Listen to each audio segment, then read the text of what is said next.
"அணிலாடும் முன்றில்" அப்படிங்கிற புத்தகத்தில நான் முத்துக்குமார் வந்து தங்கை அப்படிங்கிற உறவுல, அவர் ஏற்கனவே முன்னவே எழுதின ஒரு கவிதைய வந்து குறிப்பிட்டிருப்பாரு.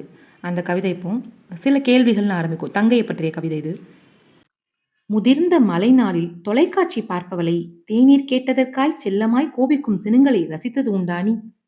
கூடப் படிக்கும் கிராமத்துத் தோழியிடம் என் அண்ணனுக்கு ரொம்ப பிடிக்கும் என்று ஜாமண்ட்ரி பாக்ஸ் நிறைய நாவல் பழம் வாங்கி வந்து மண் உதிரா பழத்தை ஊதித் தரும் அன்பில் உணர்ச்சி வசப்பட்டது உண்டா நீ? என் அண்ணன் என்றவள் சக தோழிகளிடம் அறிமுகப்படுத்துகையில் வெட்கத்தால் மௌனித்து தலை குனிந்திருக்கிறாயா?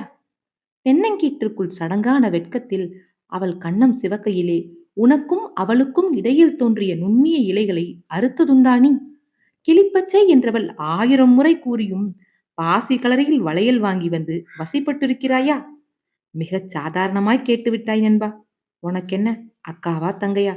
கஷ்டப்பட்டு சம்பாதித்து கல்யாணம் பண்ணித்தர ஒரே பையன் என்று எனில், கஷ்டப்பட்டு சம்பாதித்து கல்யாணம் பண்ணித்தர மட்டுமா அக்காவும் தங்கையும்?